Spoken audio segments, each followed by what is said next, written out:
যদি প্রশ্ন করা হয় বাংলাদেশ প্রিমিয়ার লিগের এবারের আসরে সবচেয়ে শক্তিশালী দল কোনটি, উত্তরে অনেকেই বলবেন রংপুর রাইডার্স। তবে একটু ঘুরিয়ে প্রশ্নটা যদি করা হয় কোন দল পরিকল্পনার দিক দিয়ে শক্তিশালী, উত্তরটা রাজশাহী ওয়ারিয়র্স। নাজমুল হোসেন শান্তর নেতৃত্বে রাজশাহী লিগ পর্ব শেষ করেছে সবার উপরে থেকে।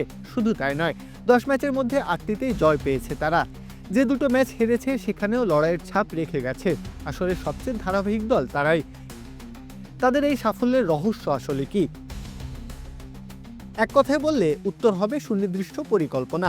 আসর শুরুর আগে থেকে আরও সহজ করে বললে নিলাম থেকে রাজশাহী পা ফেলেছে হিসাব কষে।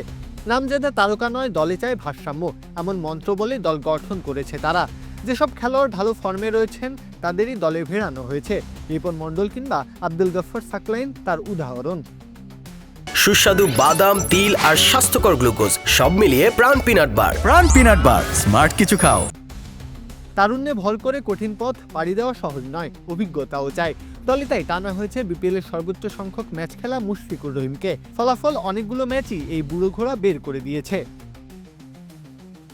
বিদেশিদের দলে ভেড়াতেও সুদূর প্রসারী চিন্তা করে রেখেছিল রাজশাহী। কারা কখন আসবেন চলে যাবেন তা মাথায় রেখেই দল সাজানো হয়েছে। এছাড়াও কারা ইম্প্যাক্টফুল সময়ের বিবেচনায় তাদেরই নেওয়া হয়েছে দলে, এমনকি রাখা হয়েছে পর্যাপ্ত ব্যাকআপ। উদাহরণস্বরূপ সাহিবজাদা ফারহান জাতীয় দলের ডাকে চলে যাবেন জেনে শূন্যতা পূরণে মোহাম্মদ ওয়াসিমকে ভেড়ানো হয়েছিল দলে। রাজশাহীর সবচেয়ে বড় প্লাস পয়েন্ট দলের একতা আর বিশ্বাস। একটা ম্যাচে কেউ না কেউ দাঁড়িয়ে যাবে, একটা দল হয়ে খেলতে হবে, এমনটাই ছিল তাদের পরিকল্পনার অংশ। সেই সাথে কোচ হান্নান সরকার আর শান্তর রসায়নটা বাড়তি শক্তি হিসেবে কাজ করেছে। ফলাফল কোয়ালিফায়ারে নাম লিখিয়েছে, আর একটা ম্যাচ জিতলেই ফাইনাল শিরোপা থাকবে হাত ছোঁয়া দূরত্বে। তবে এখনই যে সবটা শেষ নয়, আসল কাজ সবে শুরু। তাই তো শেষ পরিকল্পনার ছক সাজাতে হবে। দলে কার্যকরী খেলোয়াড় আছে, এবার চাই বড় মঞ্চের পারফরমার। তাই তো কেন উইলিয়ামসনের শরণাপন্ন হয়েছে দলটি। সব ঠিকঠাক থাকলে প্রথমবারের মতো আসবেন তিনি। সব মিলিয়ে দাঁড়াচ্ছে রাজশাহী দলটিতে সব কিছুই আছে, অভিজ্ঞতা, কার্যকারিতা আর ভারসাম্য।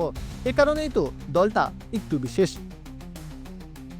প্রত্যহ কাব্য, খেলা ৭১।